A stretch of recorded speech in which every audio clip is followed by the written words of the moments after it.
Hey y'all, IrixGuy here. Welcome back to another live show. I hope everyone can see me and hear me okay. This should be live in 1080p. Obviously, depending upon your connection speed, you may be experiencing it at a slightly lesser resolution. But today we're going to talk about a little bit of everything. But I want to start off to say Sean Coonery is in the studio, and he'll stand up here in a minute. He's sitting down on the desk. But also the DJI Mavic Pro, my DJI Mavic Pro will, and I repeat, my DJI Mavic Pro will arrive this week. So as soon as it arrives, unboxing, exhaustive flight test, I'll bring it on the live show. We'll put it out in front of the camera and answer in real time any questions you may have about the in regards to the DJI Mavic Pro. So that ought to be a lot of fun, and I'm excited about it. It's been a long wait. Let's see. I'm gonna have to refresh my window here. It's saying I'm not, and I am live. We're gonna have to refresh. Just a second. It shouldn't disconnect anyone. Okay, here we go. Good deal. Yeah, it was just. Sometimes this live streaming's a little bit quirky at first, and sometimes it's less quirky. But so when are we starting this shindig, Samuel? We have just started, and you can see Sean Coonery is trying to paw at me. You can see him off camera there. Well, on camera at certain points when he paws at me. ICMD, I am doing absolutely great. I will be doing better when the DJI Mavic Pro arrives this week, because I've been in a state of insanity waiting for that thing to arrive. Brett, it will be here this week. My DJI Mavic Pro will arrive this week. And if you're looking for the Mavic Pro, unfortunately, it seems there's likely just a tremendous wait list. So, I mean, as unfortunate as it is, the good thing is if you have to wait, other people may have received theirs and they may post reviews. I'm going to post a ton of reviews. So hopefully the reviews that I post and that others may post, hopefully that will make you feel better or worse about the DJI Mavic. Maybe it's something that, after seeing my reviews and reviews from others, you may not want it, or you may love it so much you just can't wait to get it. As far as the pre-order is concerned, I've got a pre-order link here. Let me load this up. Like I said, there's probably a long wait, but this is the link on my 400orbelow.com website. So as I explore my Mavic Pro, obviously I'm going to work to identify accessories that may be needed. It's small and lightweight, but that doesn't mean that it doesn't need a proper carrying case. So that's something I'm going to research, something small, something lightweight for the drone. But when I'm getting in the water with it, it may enable me to swim with it and get to a place to fly that otherwise may not be able to if it wasn't waterproof. So let's see. Congrats on 30. RC Tank says, congrats on 30 million views. I appreciate it. Not close to the wildfires, unfortunately. I think Samuel's probably talking about the wildfires in the United States.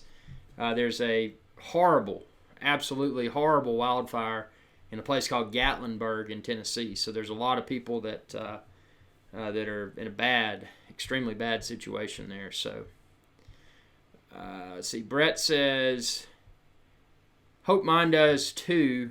Shipping label was made, but it hasn't shipped. I bought the combo and ordered it a long time ago. Very cool. Hopefully you'll get yours soon too. I know it's been a tough wait. Yep, ICMD. It has been a brutal wait for sure. So, yeah, this is IrixGuy's live show. So there's two live shows. I got the drone show, which is only drones, and then this show is drones and whatever else you want to talk about. Anything, anything that's relevant, and obviously anything that's safe for all age groups. Nothing with profanity or any questionable subject matter. Sean Coonery, what are you doing? He is sitting here. He is excited because he knows that when the DJI Mavic Pro arrives, that he will be the first big Maine Coon cat to get his paws on the new drone. Because I bet there's not a lot of cats that have had experience with as many drones as Sean Connery has. So that'll be interesting to see his reaction as well. Does he like the smaller size? Does he prefer the Phantom? Hey, to be determined. RC Tank says, I think my Mavic is coming by way of a carrier pigeon. You know what? As slow as it's been, it wouldn't surprise me. So, it's it's been a tough wait. But hopefully, maybe they had, even though it seems that they likely released it very early. Oh, you know what I just realized? I forgot to turn my water on in the background. See, the waves aren't moving. Or are they? Yeah, they're moving. This is several layers. So there's the background, which is green screen, and then the video in the background that I filmed at an earlier point in time. And that video's got to play. The chroma key's got to work, and this is all in real time. So it's actually looking over there at the primary computer in the studio that's running this real-time chroma key. The fan on it's just like, it's just spinning around because it's so much work to get this live chroma key going. Let's see. Proud Oregon Cat Mom says he'll be the first. You're right. The first big Maine Coon cat to have his paws around the DJI Mavic Pro. Bobster, howdy. Welcome aboard. Andre says, what is the best tablet Android to use for my Phantom 3 Standard? Well, I mean, there's several out there that people tend to like. Personally, I use an iPod Touch, and I know that sounds silly, but I like the small size. I like the small weight. I mean, the minimal amount of weight. It does what I need it to do. Obviously, I'm just using it to configure my camera, verify that whatever I'm filming is in the camera's field of view, etc. So that's a device I use, and you can find it here. And then also, to answer your Android question, let me see if I've still got I had an Android device on here at one point. Let me see. So the device I use, if you want to check it out, it's the third item listed here on my 400 or below website. Babish says, thank you, sir, for all the videos. Hey, thank you for watching. I appreciate it. Samuel says, ordered a spec'd out MacBook Pro with the i7. Nice. Supposed to be here the 27th of December. 3 to 4 weeks. Is that the one that has the new bar at the top, the customizable function key, or instead of the function keys, it has the little digital display at the top?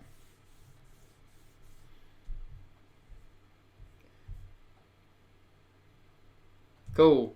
Well, be interesting to see. Something I'm curious about with that. The USB-C is awesome for charging because obviously in the field you could use a USB solar panel or USB battery bank. That's a huge positive for the new MacBook Pro line.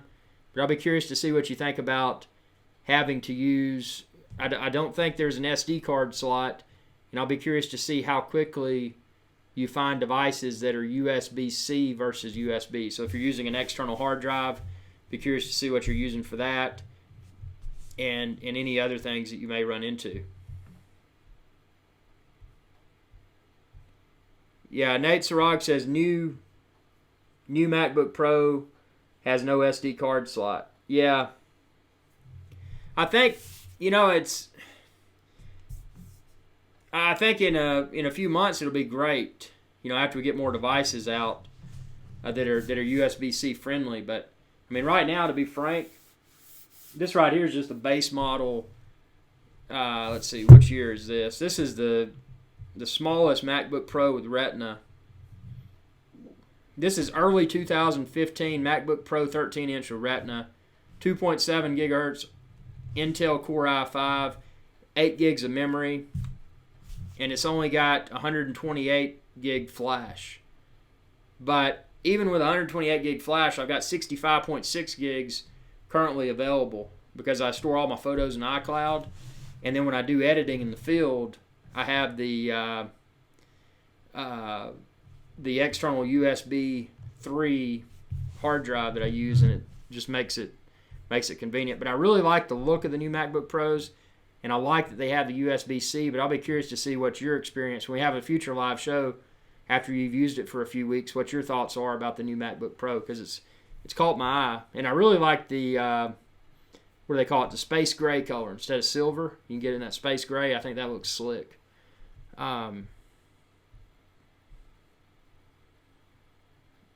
Miles says, what do you think of the Z Camera E1? I'm going to have to Google that.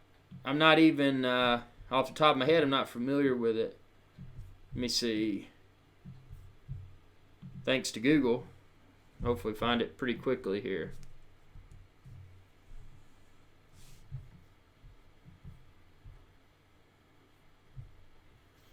Z Camera E1 4K. 4K, I like that. 4K interchangeable lens camera. 16 megapixel CMOS sensor. Records 4K, Ultra HD, and 1080p video. Suitable for drone and aerial photography, it says. Active micro four thirds lens mount. Equipped with an active micro four thirds lens mount, the E1 is able to take advantage of autofocus. And let me see. It looks cool. Have you used it yet, or you just find it?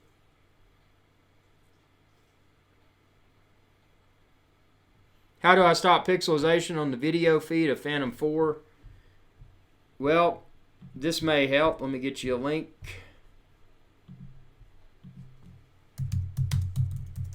This is something I did when I encountered. Obviously, make sure the area you're flying in doesn't have radio towers, cell towers, etc., because those can interfere with the FPV, the real-time view.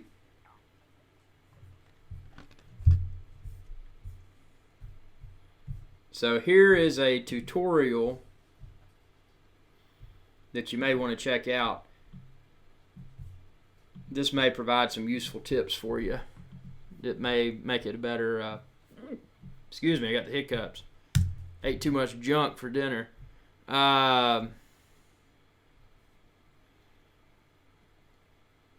Nate's Rock says, I was about to order one, talking about the MacBook Pro. We need an SD card slot. What were they thinking? Yeah, I agree. I mean, having this SD card slot is just so convenient. So simple. Why take it out? It's small. I mean, that's a little ridiculous. But then again, if you're taking all your photos with an iPhone, you know, it doesn't have an SD card slot, so I can see where they're coming from with that. But obviously I take a significant amount of photos with the iPhone, but it's not my primary camera. So that's interesting. SoCal says it's weird how Macs are so great, but they overlook a lot of little details, almost like GoPro. I think Apple, I love Apple. I do all my editing, you know, video editing, photo editing, etc. on an Apple. But since Tim Cook has taken over, I've seen a less rapid progression. It's like we're seeing a lot of stuff, but we're not really seeing anything what I would consider to be new. You know, where's that Apple television set? Not talking about Apple TV. I'm talking about a TV on the wall, or, you know, put it on a stand or whatever, that is an Apple branded television. Where is that? Why don't they have it? You know, one thing they did right, they released the Apple Watch Series 2 that's waterproof. That's great, because the Apple Watch Series 1 without water resistance was, I think it may have had a little bit of water resistance, but you couldn't swim with it. So, I mean, that's just kind of, I mean, I don't know. Let's see.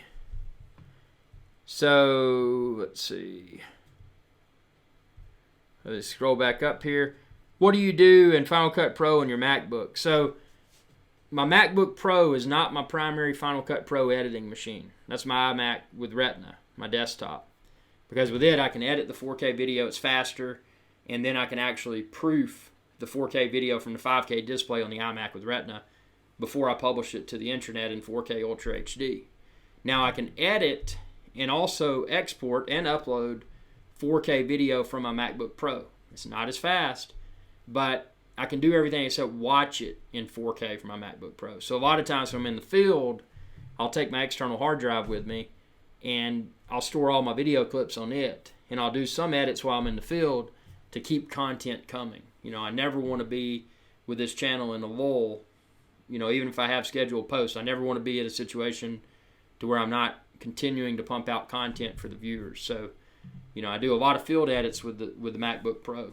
But my primary editing computer is the one in my studio, you know, the iMac 5K with Retina.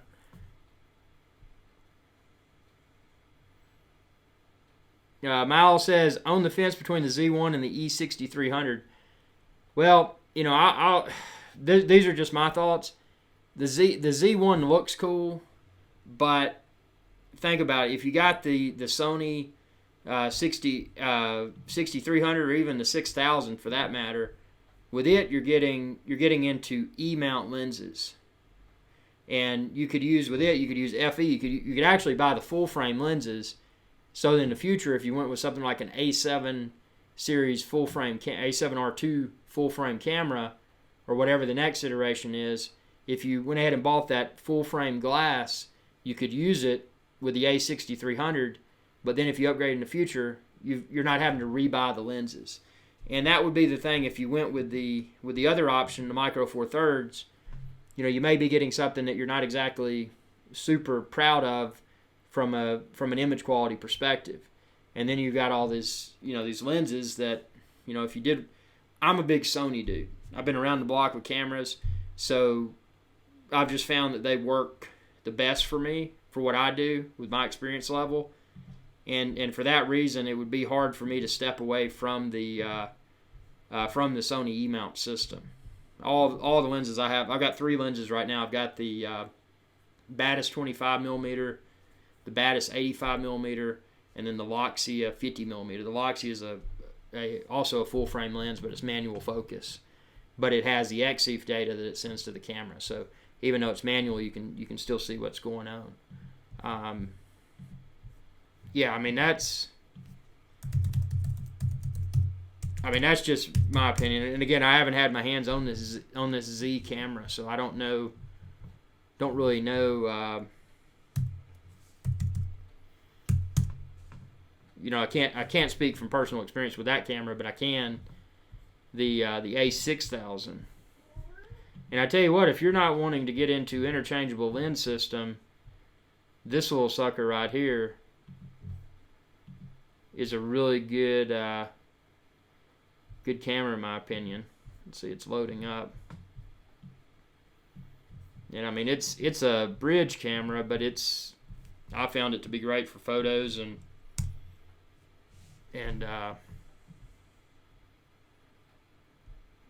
photos and video.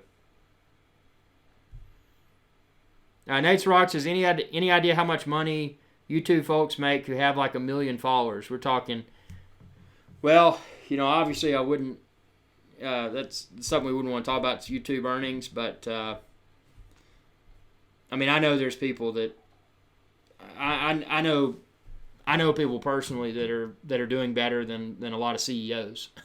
If that answers the question, I mean, it with the right formula, it can become a gold mine. Miles says, are you familiar with lynda.com? Actually, I'm not. What is lynda.com? Nate's Rog, have you ever been to Fiji? Seems like a great place, kind of like Hawaii 50 years ago. Yeah, Hawaii's kind of bummed me out. The last time I was there, I went to Maui and Oahu, and Oahu is basically, you know, just a big city with a beach now. It's a shame. And then Maui is built up. You know, you go out towards Kaanapali and that area, it's just getting, you know, high rise after high rise. Once you get past Kapalua and go around the west end where the little smoothie bus and all that is, that's not developed yet. But it's a shame that everything has been taken over by tourism. So I'd love to do Fiji. I've never been to Fiji. The only thing about Fiji is that I think there's snakes that live in the water that are highly poisonous that can kill you. like sea snakes. So, for that reason, I'm kind of freaked about it.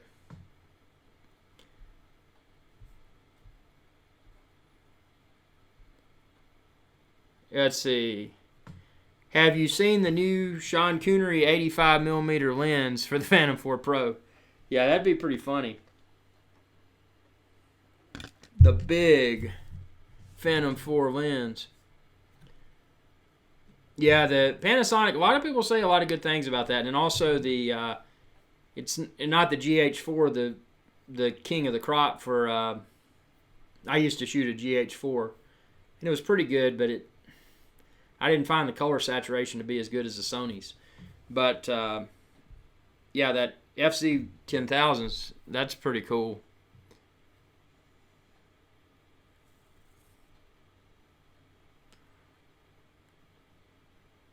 RC Tank says, come to Australia, every animal can kill you. Very cool. Yeah, that's a place I want to go. I want to go to Australia because that and New Zealand just look really cool.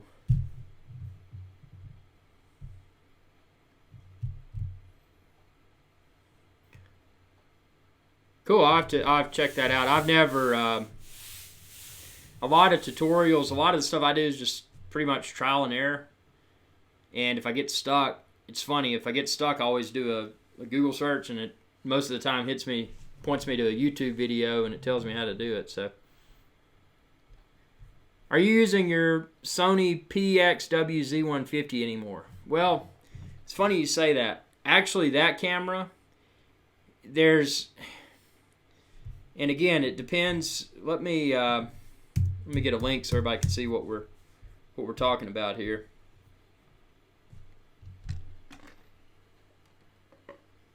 So here's the camera we're talking about.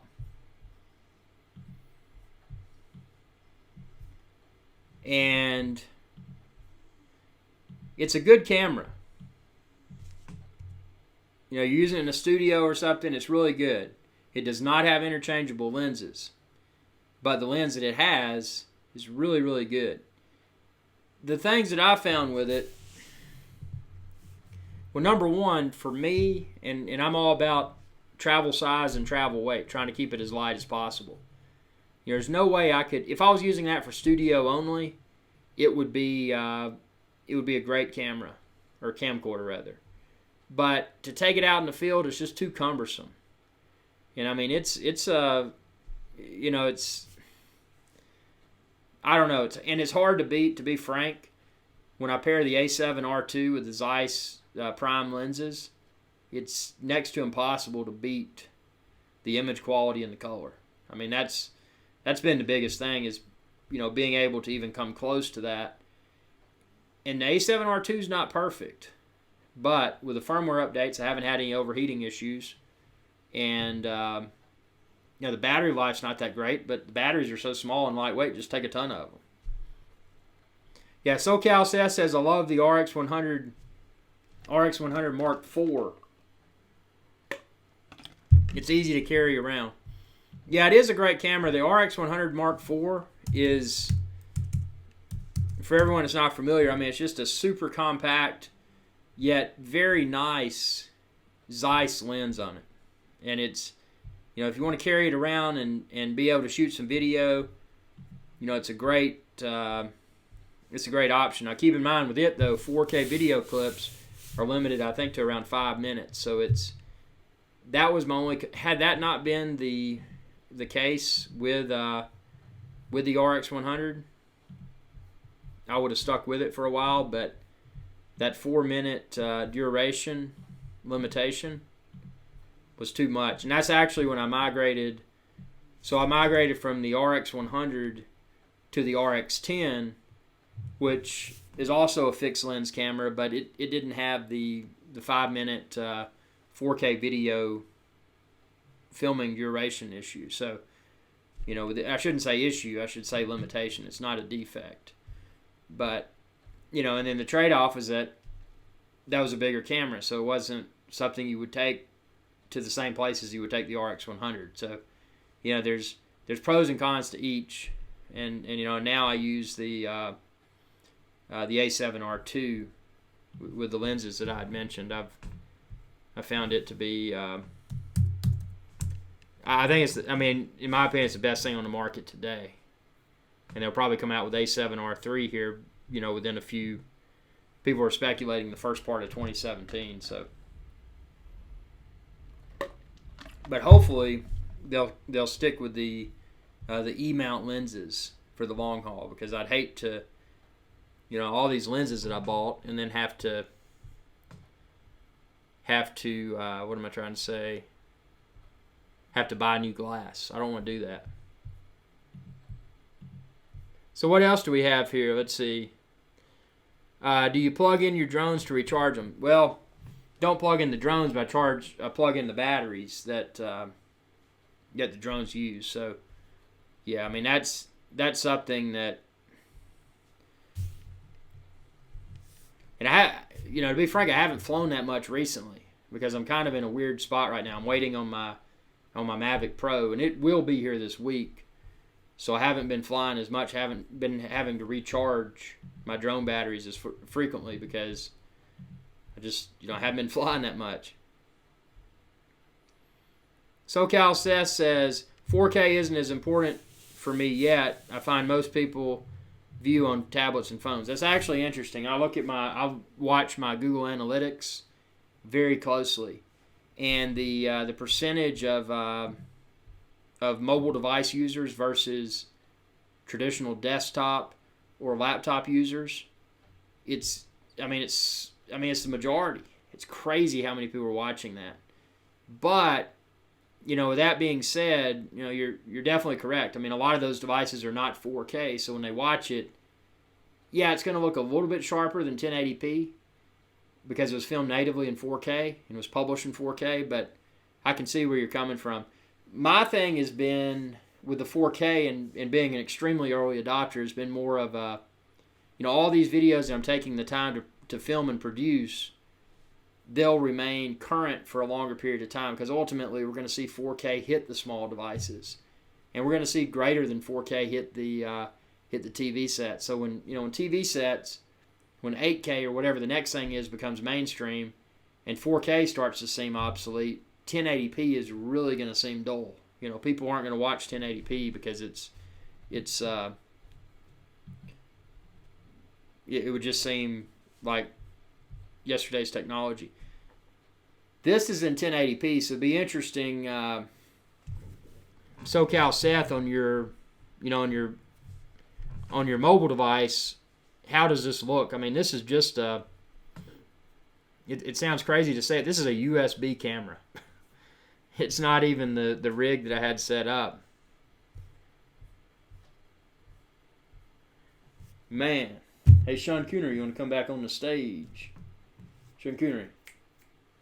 He is sitting in the studio floor. BandGeek 2009 says, sorry if this question has been asked already. What about Mavic? Well, like I said, my Mavic will be here this week for sure. So as soon as it arrives, I'll be posting an unboxing video. I'll be posting a very thorough first time in the field test. Just taking it out, no doctoring up, no editing, just taking it out of the box, putting it out in the field with a charged battery and obviously the most current firmware updates to be safe and responsible. But just take it out and see what happens. And I hope it's going to be impressive. And I have no reason to believe that it'll disappoint, given DJI's excellent track record with, the DJI Phantom series, and then, this is the next step. So I think it's going to be great. But again, to be tested. So yeah, that will be this week. There's no maybe this week. It will be this week.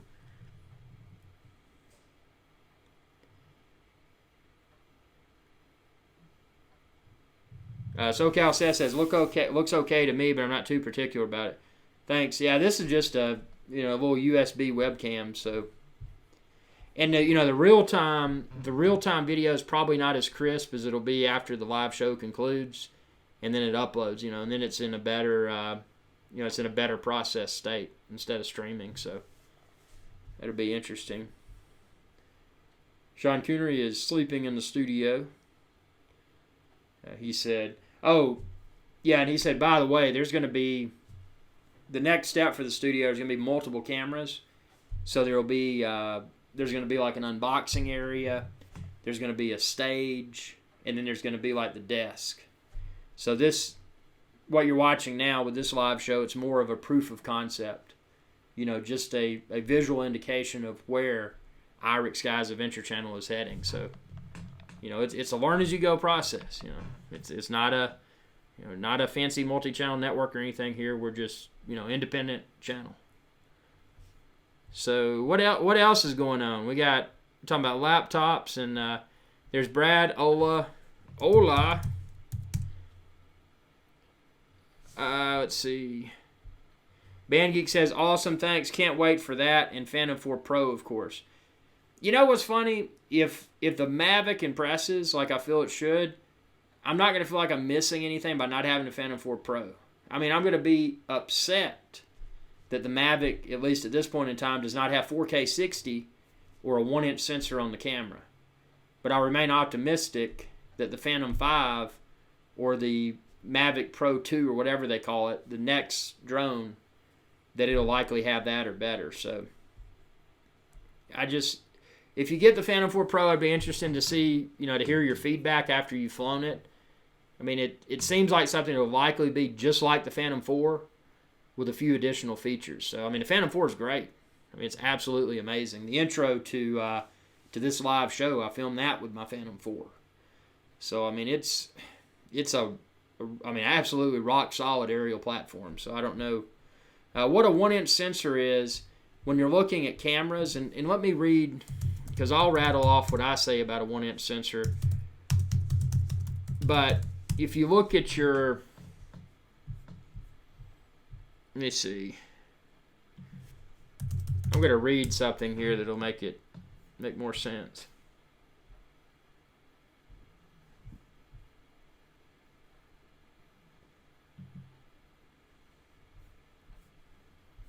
So when you're looking at a lot of cameras, when you're looking at the higher end ones like the Pro video cameras, they're often going to have a 1-inch sensor.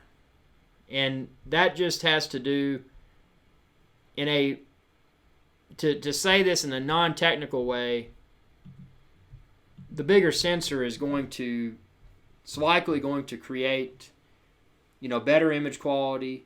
If you're shooting in low light conditions, it's probably going to look better. It's just a better performing component in the camera. So the sensor, like, and I'd bring my A7R2 over here, but I don't want to get dust in it and taking the lens off. But if you pop the lens off of an interchangeable lens camera, you look in and that thing you see, especially on a mirrorless camera, that thing you see in there, that's the sensor. So, yeah, that's what a sensor is. And the 1-inch sensor, this is the first DJI drone, DJI Phantom, that's come out with a camera that has a 1-inch sensor and also 4K 60 frames per second. So that's the importance of this.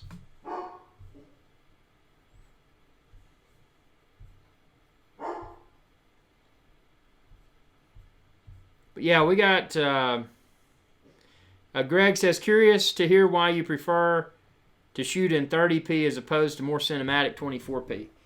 You know, and this may sound like a silly explanation for that, or silly response rather, but if I had 60p on my camera, I'd be shooting in 60p. And I know that 24p looks more cinematic, but with 30 frames per second, I can get, if I retime the video, it looks slightly better. And that's a stupid response, but that's my justification for doing it. And to be frank, I filmed in 24 and then I filmed in 30, and for me, I didn't see a huge difference, so I just stuck with 30.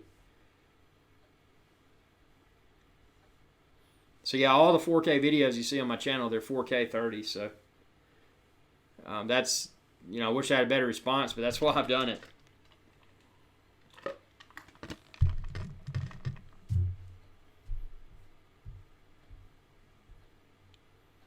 What are your goals for your YouTube channel? Well, you know, right now I hit a miniature milestone of 30 million video views. So that's, you know, it's a small step forward. I mean, there's a lot of channels that are tremendously larger that just have an astronomical amount of video views. My short-term goal is to surpass 100 million video views and surpass 100,000 subscribers. That's my short-term goal.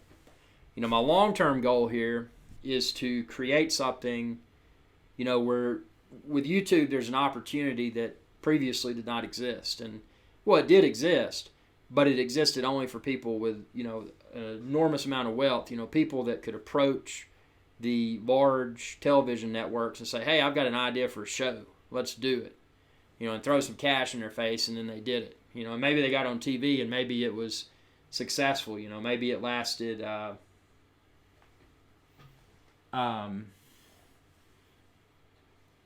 maybe it lasted for a few weeks, maybe it lasted for a few years, but there was all that uncertainty when it came to putting something on traditional television.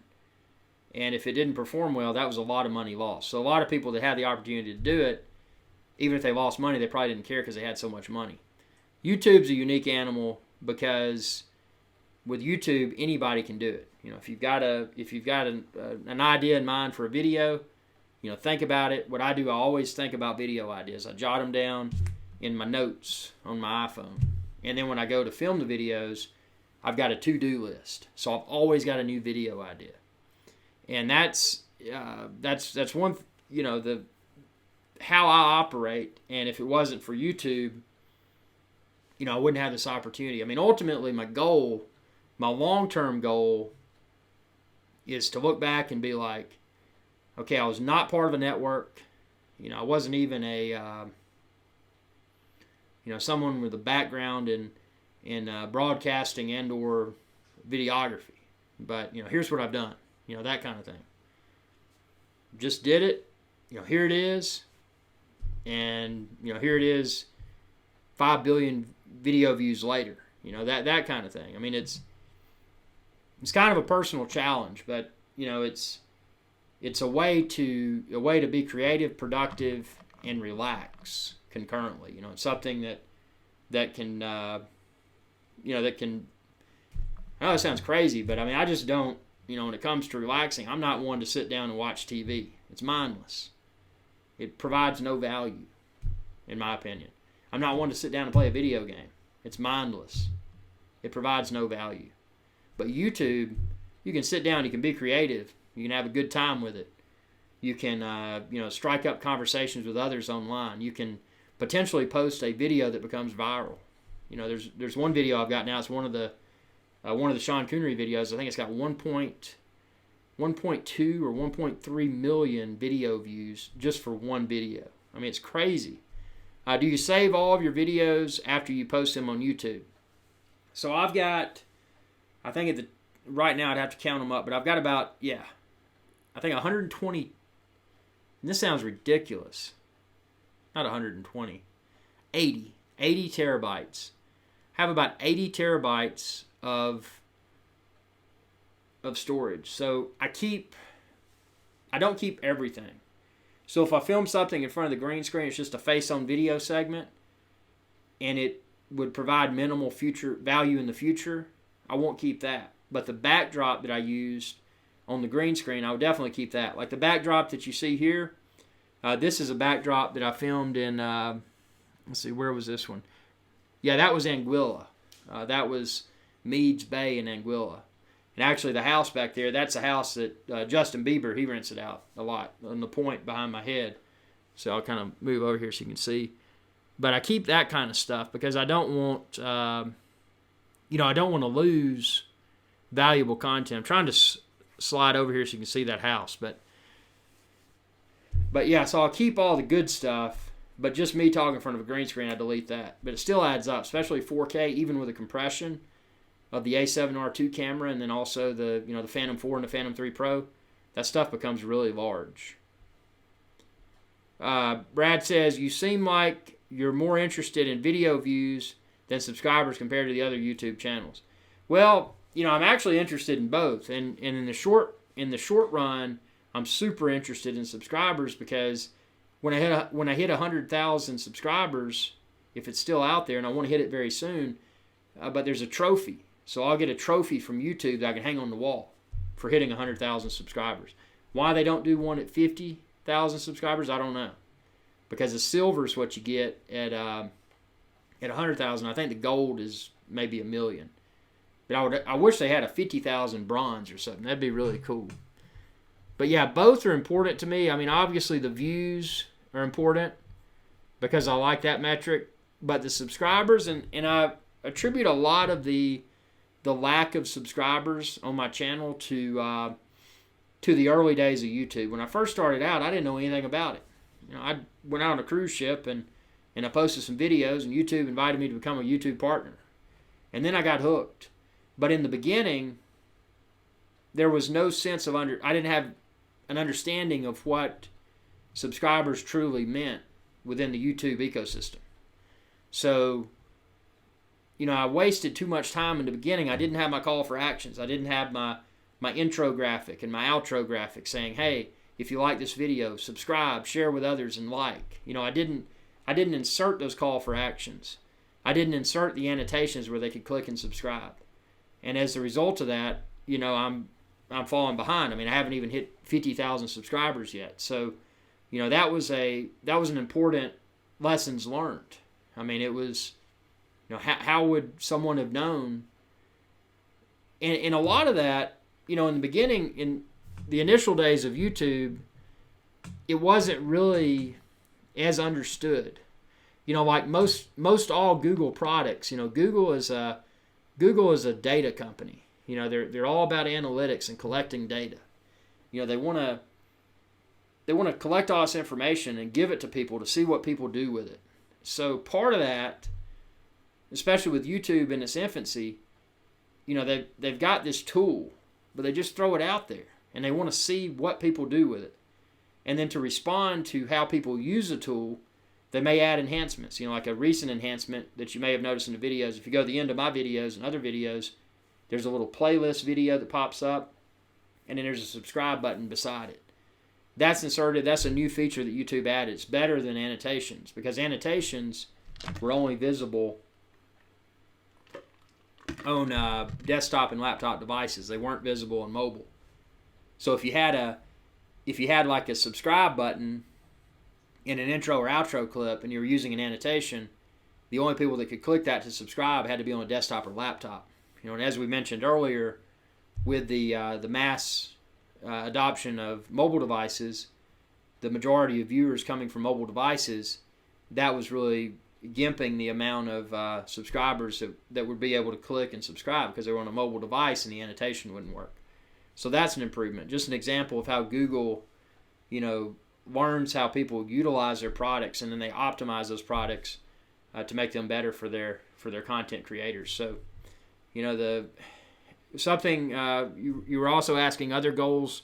I want to go back to YouTube Space. I've unlocked it's YouTube Space in New York, and I can go to any of them in the world actually. But it's a multi-million-dollar recording studio. If you haven't checked out my videos from YouTube Space, check them out. I've got a lot that I filmed the last time I was at YouTube Space in New York, but that was my first time there, and it was more of a, hey, I'm here, I'm going to see what all's here. But I want to go back to YouTube Space and produce some really production quality content in the YouTube Space, utilizing their sets. They've got awesome sets. I filmed in it looked like a boardroom, like a meeting boardroom, but it could also convert into a funeral parlor. So it was kind of cool. And then they had like a fake diner set up. They had soundproof rooms. They had these green screen rooms. I mean, you're talking, you could go there if you had the crew.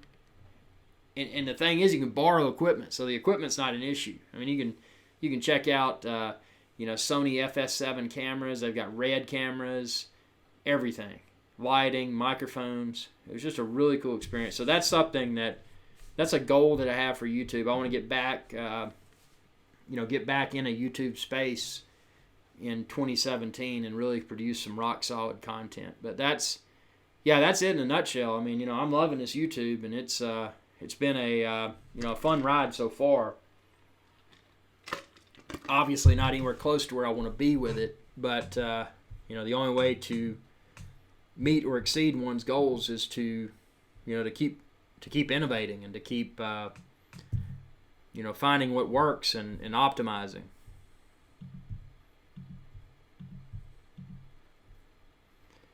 Well, we're about 47 minutes in. Got a few more minutes here, and I'm going to have to get on the treadmill because I got to get back in shape.